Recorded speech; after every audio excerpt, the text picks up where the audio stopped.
एनडिबिआ दखल लाफैदोंमोन जेब्ला बे दखल लाफैनायाव सुक्ति खालामदोंमोन बे सुक्ति खालामनायाव जनामोन दं गबिन्दमोन दं बिथांमोना तारमाने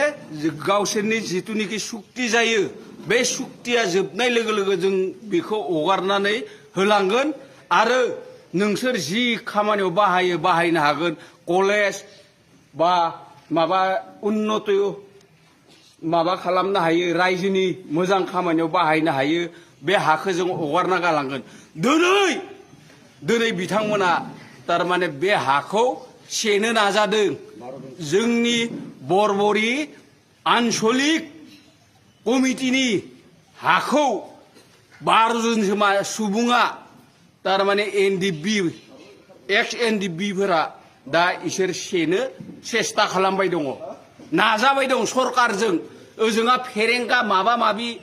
मा होनलै माबाया बुहुमुखिनि माबा लेड एडभाइजार बर्डनि चेयारमेना अनजालु बिथांमोनजों लोगो हमलायनानै बिथांमोना तारमाने हाखौ जोंनि बरबरिनि हाखौ सेनो नाजाबाय थादों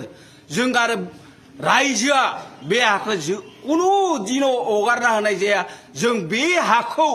जों रायजो राजा गासैबो लोगो नांनानै आन्चलिकनि जानानै बिसोरखौ उइसेट खालामनानै जों होखारगोन बे होखारनायाव सोरबा माबा जायोबा जों नांलायनांगौ बुलायनांगौ जों दं जों रायजोफ्रा दं रायजोफ्रा बयबो मदद होनांगोन रायजोफ्रा जों हगारा जोंनि हाखौ जों हगारा कारन सुक्तियावनो लिरखानाय दंखायो बे सुक्तियाव लिरखानाय दङ जनामोन दं गबिन्द दं गबिन्दजों लिरनायाव आंबो सायख'हरदों बाजार कमिटिजों लोगोसे आं निजेनो सायख'होग्रा गासिबो दा 12 जन बा 12 बिघा इनिफ्राय आरो फारसेथिं लकेल माबायाबो लानो नागिरबावदो लकेल जितुनिखि लकेल एनडिबि दंबावो इसोर मोनथ'वाखै भागो इसोरो सेकेन्ड ग्रुपआव दङ इयावबो 18 जन ना मा दंबावो बे 18 जन जुदि लायोबा बे जोंनि सम्पतिखौ जों एनडिबिनो मानो हगारना होनो कारन सुक्तियाव दंखायो जोंनियाव जों बिसोरनो हा होनो हाया ओरै होननानै इनिफ्राय बारे बारे जोंखौ माबा खालामदो नोंसोर होआब्लाबो जों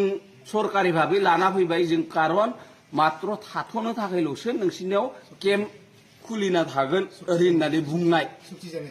सुक्ति जानायसिम इनिफ्राय जितियानोखि जोंनि सुक्तिया जोबगोन जों इ हाखौ हगारना गालांगोन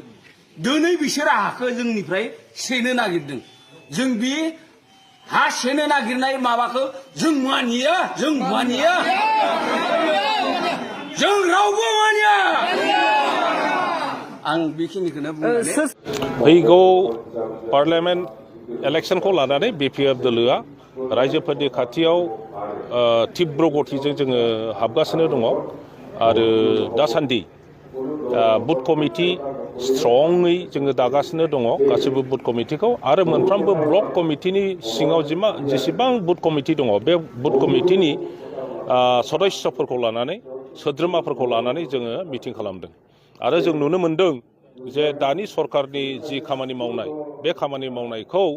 मोजां मोनैनि बा बिसोरनि खामानि मावनो हायैखौ मिन्थिनायनि उनावहाय नुनायनि उनावहाय रायजो राजाफ्रा जाति गस्ति निर्बिखेखे प्रत्येक जातिनि रायजो राजाफ्रानो बिपिएफ दोलोनो भट होनो थाखाय जास्ट इलेक्सन समखौसो नेगासिनो दङ बेखायनो बिपिएफ दोलोआ फैगौ एमपि इलेक्सनाव क'क्राझार समस्ति आरो उदालगुरि दरं समस्तिनिफ्राय देरहानाया निश्चित जोङो क'क्राझार समस्तियाव टटेल भटआ दङ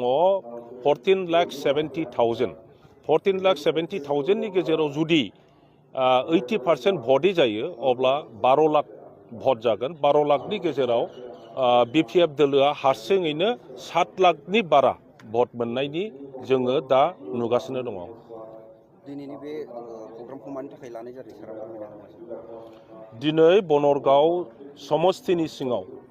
बनरगाव बिटिसि समस्तिनि सिङाव जेसेबां बुथ कमिटि दङ बे बुथ कमिटिनि सोद्रोमाफोरखौ लानानै बनरगावआव बिपिएफ दोलोनि आफादगिरि हाग्रामा महिलारिनि दैदेननायाव मोनसे मिटिं जादों। बेनि उद्देश्यआ बेनो फैगौ इलेक्शनखौ लानानै जिहेतु बुथ कमिटिखौ दानाय जादों, बे बुथ कमिटिनि सोद्रोमाफ्रा बोरै खामानि मावनांगौ, मा परिस्थिति जानो हागौ आरो बे परिस्थितिफोरखौ जोङो बोरैहाय बारहोनांगौ बा सन्मुखीन जानांगौ, बेफोर खोथाफोरखौ जोङो सोद्रोमाफोरजों रायलायनो थाखाय बे मिटिंखौ खालामनाय जादों। आरो बे मिटिंनि दारैहाय साफ्रोमबो जोंनि सोद्रोमाफ्रा मोजां गियान मोनलांगोन आरो गाव गावनि न'खराव, गामियाव आरो ओनसोलाव बिथांमोनहा स्ट्रंलि BPF नि थाखाय खामानि मावहैबावगोन। टटेल बनर गामियाव गासैहाय 1300सो बुथ कमिटियाव मेम्बार दङ। बे 1300 मानसिफ्रा जुदि साब्रै आरोबाव लाबोबावो गावसिनि दैदेननायाव, अब्ला गासै बिसोरनि दारैनो जोंहा माने गोबां माने BPF नि भट होग्रा मानसि ओंखारो। टटेल आरोबाव जोंहा मा होनना बुङो, जोंनि BPF मेइन कमिटि आरो बेनिफ्राय उइमेन कमिटि, इयुथ कमिटि आरो बिभिन्न सेल लाजोबनानै बनरगाव समस्तिनि सिङाव गोख्रों BPF नि मावथिफ्रानो 5000नि बारा दङ। आरो बे 5000 मानसिफ्रा गासिबो साब्रै लाबोयोब्ला टटेल जोंनि माबायाव बनरगाव समस्तियाव जोङो फैगौ बे MP इलेक्शनाव 30,000नि बारा जोङो भट मोनगोन। नैबे फैबाय थानाय लकसभा बिसायख'थियाव BPF दोलोआ देरहागोनखौ रोखा होननानै सानो नामा सार? आं दहायनो बुंखाबाय जे दिनैहाय जे BTC आव बे गभर्नमेन्टनि आन्डाराव जेरैबायदि जेबो खामानि जायाखै आरो बरन्स कारापसना जेरैबायदि हाराव जादों आरो रायजो राजाफोरखौ जेरैबायदि थगायनायनिल' आसनि लानानै खामानि मावदों, बेखौ नुजोबनानै गासिबो जनगोष्ठीनि रायजो राजाफ्रा खालि समल' नेगासिनो दङ जे BPF-आनो मोजां आरो BPF-खौनो देरहाहोनांगौ, BPF-खौनो आरो BTC आव पावाराव लाबोनांगौ होननानै बिथांमोनहा भट होनो थाखाय BPF-नि भट होनो थाखाय समल' नेगासिनो दङ। गतिके BPF-नि देरहानाया खाथां। दिनैनि नैबे हाबाफारिनि गेजेरजों रायजो राजाफोरनिसिम मा मेसेज होगोन? आं बेखौनो खावलायगोन रायजो राजाफोरखौ, जि बुथ कमिटिनि सोद्रोमाफोर बिथांमोनहा फैबाय, बिथांमोनहा खालि लेक्सारल' खोनासंनानै थांनाय नङा, बिथांमोनहा बेवहाय जि खोथा खोनालांगोन बेखौ गावनि जायगायाव इमप्लिमेन्ट खालामहैगोन, बुंहैगोन। आरो आं खोब गोजोनथावना बाथ्रा होननानै आङो दिनै फोरमायगोन। जोंनि 14 नं चिरांदुवार ब्लक कमिटि UPPLनि बानजायनायाव जोंहा दिनैहाय नैबे राइन' स्पर्टिं क्लाब काम लाइब्रेरिनि गेवलां गेलेग्रा फोथाराव मोनसे ग्रेन्ड जयनिं सेरेमनि जों हाबाफारि लादों। बे हाबाफारियाव जोंहा 1230 जोंहा सा BPF-जों लोगोसे गुबुन गुबुन दोलोनि बिबानगिरिफ्रा जोंनि दोलोआव दिनै हाबफैदों। खोब गोजोनथावना बाथ्रा आरो बिथांमोनखौ आङो गोसो गोरबोजों आं बरायबाय। आरो बे हाबाफारियाव जोंनि BTR-नि गाहाय मावफुं सोद्रोमा, आथिखालनि UPPL दोलोनि जा आफादगिरि मानगोदेर प्रमद बर' बिथाङा बाहागो लाफैदों। जोंनि BTR-नि EM रन्जित बसुमतारी बिथाङा बाहाय बाहागो लाफैदों। जोंनि मोनसे समनि जाहा MLA जा सन्दि बसुमतारी बिथाङा बाहाय बाहागो लाफैदों। आरो जोंनि 31 नं सिले समाजनि जा MLA जयन्त बसुमतारी बिथाङा बाहागो लाफैदों। आरो गोबां जोंनि UPPL दोलोनि दैदेनगिरिफोर बिथांमोनहा मैखोमै बाहागो लानानै नैबे हाबाफारिखौ मैखोमै जाफुंसार खालामदों। आं बेखौ मिजिं खालामदों। आरो आङो दिनैहाय बुंगोन, दिनै 14 नं चिरांदुवार समस्तियाव BPF-नि गोहोआ दिनै एखे 100% दुर्बल जाबाय, आं बेखौ बुंगोन। दिनैनि जयनिं हाबाफारिया जिल्ला हिसाबै लानाय जादोंना चिरांदुवार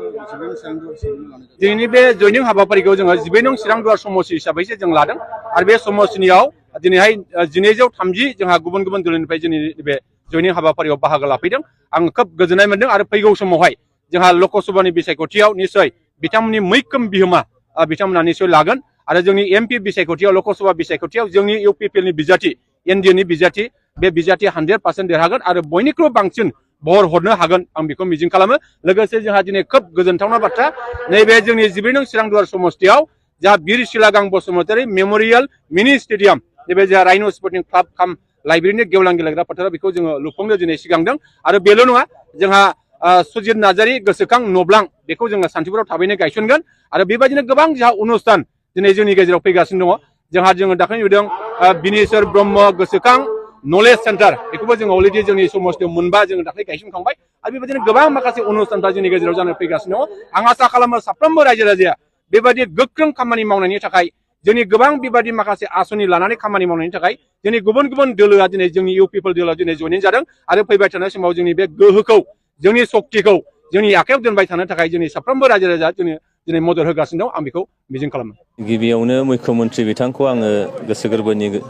साबायखर जासिहरगोन मानोना आसामखौ जौगासार आसाम दानो थाखाय जि सिमां आरो बे सिमांखौ मोगथां महर होनो थाखाय बिथाङा समष्टि जौगानायनि थाखाय जिफोर लामा दालां बान्दो बानायनायनि थाखाय जि सुजुग होदों बे सुजुगखौ लानानैनो दिनैहाय आंनि समष्टि सिरलि चिरां समष्टियाव सालबारिनिफ्राय बेरेन्सिगुरि बे लामा बेखौ नैबेयाव बेरेन्सिगुरियाव अन्थाइ खाम्फाखौ जों गायसनबाय आरो एसे सिगां जोङो 2 नं थुक्राझाराव एखे हाबाफारिजोंनो जोङो लामा अन्थाइ खाम्फा गायसननानै फैबाय आरोबाव थुक्राझारावनो दोंसे लामा जों गायसनबावगोन दिनैहाय गासै 5 किल'मिटारसो लामा गायसननाय जागोन आरो नैबे लामायाव मोनसे गिदिर दालां दंखायो बे दालांखौबो बेजों बानायनाय जागोन थ' जोङो मिजिं खालामनो हायो जे दिनै जोंहा बिटिआरआव प्रमद बर' दैदेननाय सरकार आरो स्टेटआव जोंहा डक्टर हिमन्त बिश्व शर्मा दैदेननाय सरकार बे सरकारनि समाव जोङो जिखिनि हान्था मेलानि उसुबिदाफोर दङ बे उसुबिदाफ्रा निस्सय जोबस्रांगोन जोङो फोजोबनो हागोन रायजो राजानो बे सुजुग सुबिदाखौ जों निस्सय हान्था मेलानि सुजुग सुबिदाखौ होनो हागोन दिनैहाय बिकास जात्रा मानोना सान्थिया फैनाय लोगो लोगो दिनै गोजोन खौसेथिया फैनाय लोगो लोगोनो दिनै जौगानायनि हाबाफारि बेयो जागायदों बेनिखायनो दिनै मुख्यमन्त्रि बिथाङा बिकास जात्रा बे हाबाफारिनि गेजेरजों दिनै लामा दालां बान्दो बेखेवनायनि थाखाय थियारि जादों नोंथांमोना हयथ' मोनथिगोन गाबोन जोंनि चिरांनि गार्जेन मन्त्रि आसामनि केबिनेट मन्त्रि मानगोनां बिथां उरखावग्रा ब्रह्म बिथाङा चिरां जिल्लायाव फैगासिनो दङ आरो बिथाङा गोबां बेबायदि लामा दालां बिथाङा बेखेवफैगोन JJMनि स्किम बेखेवफैगोन आरो फैगौ 8 अक्ट'खालि जोंनि आइफवालि होननाय जायगायाव बिमा दैनि सायाव लुफुंजानाय प्राय 1 किल'मिटारफ्राम जि दालां बे दालांखौ मानगोनां चिफ बिथां प्रमद बर'आ फैनानै बेखेवफैगोन आरो बेबायदियैनो जोंनि जगाजगनि जि बेबस्था जायखौ जोङो बुंनो हायो जे फानबारि औगुरि बे ओनसोला आनटाच जानानै दंमोन बिथांमोननि हान्था मेलाया जोबोद माने गाज्रि रोखोमै दंमोन दिनै बे दालांखौ बेखेवनाय लोगो लोगोनो बिथांमोननि हान्था मेलाया बा जगाजगा जोबोद मोजां जागोन गुबैयै फरायसाफोरनि थांलाय फैलाय बेयो जोबोद मोनसे हेंथा जानानै फैदोंमोन बे जिनिसफ्रा दिनै बे दालांखौ बेखेवनाय लोगो लोगोनो जोबस्रांसिगोन दा बेखायनो नैबे इउपिपिएल सरकारनि समाव रायजो राजाफोरनि थाखाय जिखिनि सुजुग सुबिदा होनो नागिरदों दा बेजों जों नुनो हायो बा बुंनो हायो खोब खम समनि गेजेराव बा नैबे टार्म्स मोनसे जे सरकार 5 बोसोरनि सरकार बे सरकारनि समाव प्राय 90% बेफोर जेंनाफ्रा जोबगोन होननानै जोङो मिजिं खालामनो हायो। सारनि जे बे सप्तायाव गोबां आसनिफोर बेखेवनाय